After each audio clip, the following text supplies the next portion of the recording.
Yo, what's going on, guys? It's G-Miners here, and in this video, I'm going to be going over the 3 strongest Warlock builds that we currently have going into Lightfall, each of which my team will be running during the Day 1 raid race. We are also going to be getting a ton of changes to build crafting, so I will also be going over how these affect each of the builds in the video. And I do also plan on making the same video for Hunters and Titans, so make sure to comment down below which class you would rather see builds for next. And while you're down there, if you guys haven't already, make sure to drop a like and sub too. We're only 1k subs off of 55,000. Starting off with build number 1, I wanted to go over the Invincible Solar Warlock build. This build is so strong, I even have a full breakdown of everything you need in detail, but the main essence is going to be having Restoration ×2 as an infinite roaming buff, making you invincible to everything that cannot one-shot you, and you're also going to have 100% uptime on healing grenades, along with a roaming radiant buff for 25% increased damage. Even with the nerfs to resilience and restoration, having 30% damage resistance and still getting 65 HP per second is going to be more than enough to keep you alive during contest mode, and I personally used this build myself during Golgoroth for Kingsfall.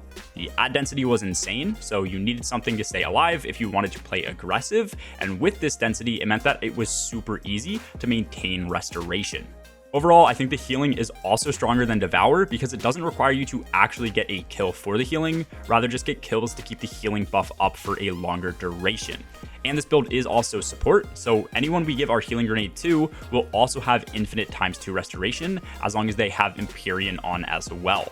A quick rundown of the build is going to be healing grenades, Touch of Flame, Ember of Empyrean, Ember of Solace, Ember of Torches, and then Ember of Benevolence. Then I also like to pair this with Verity's Brow, and lastly a solar weapon, namely Callous Mini Tool or Explosive Personality. The basics is just going to be throwing down a healing grenade, which gives you and allies restoration ×2, and then you just need to get solar weapon kills to extend this duration. As long as you keep getting kills before the buff goes away, you can maintain this healing infinitely, and then with Verities, you also get a ton of grenade energy back from solar weapon final blows, so even if this does run out, you should always have another healing grenade to start the cycle back up again. This makes contest mode an absolute joke, as long as there are enough trash ads for you to kill. After this, we have the Starfire Protocol Fusion Grenade build. I know most people know the build already, so I'm going to be going over how you should be using this in a Day 1 setting, along with some changes that we're going to be getting that will somehow buff one of the current strongest builds in Destiny. First and foremost, unless we do get any major changes before Lightfall, it will more than likely be a rocket meta for DPS phases. Having a Warlock with Galley is going to be a great option so that they can throw fusion grenades rather than Izzy swap and still have comparable damage. Fusion grenades on their own do deal great damage, but keep in mind they don't get affected by buffs or Font of Might, so heavy weapons will always be better and they won't be great as your only damage method. Coming to Lightfall, we are also getting some new fragments, which I think make this build even more broken. Ember of Resolve will now allow grenade final blows to cure us, which will be an instant 60 HP of health back. Ember of Searing is going to make fire sprites on scorched target defeats, meaning you could pair this with Ember of Mercy and also allow these fire sprites to give you restoration, making grenade kills now offer instant healing and healing over time.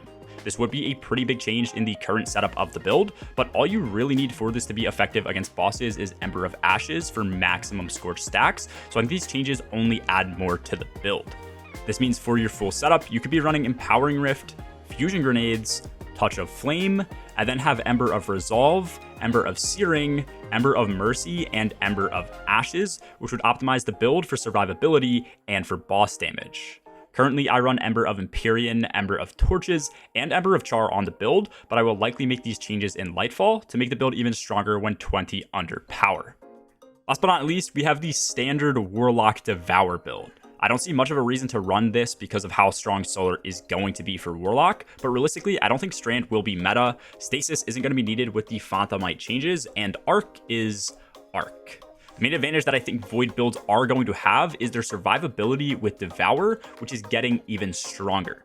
Since Echo of Starvation grants Devour on Orb pickup, and next season this will also work with Void Breaches, paired with the fact that we are going to be in an Orb generation meta, this means you're probably going to be able to proc Devour all the time, even without kills. If you're about to die, chances are a Void Breach or an Orb will be on the ground for you to pick up, and then boom, Devour gives you full health and full shields, which I think could be broken and will likely be a solid build if you need to survive on your own during any raid encounters. Personally, I like to run this build with Scatter Grenades, Feed the Void, and Child of the Old Gods. And then on top of this, I think Echo of Instability, Echo of Undermining, Echo of Persistence, and then Echo of Starvation fit the build the best.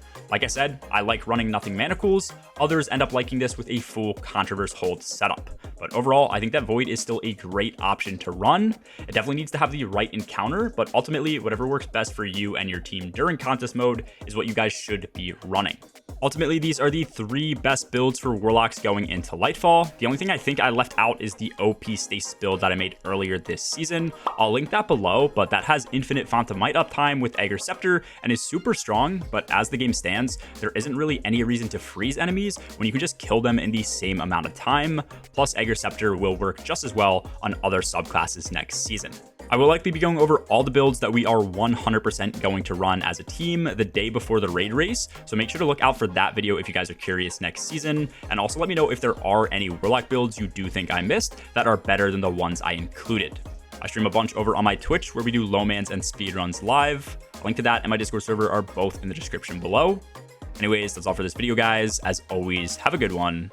Peace.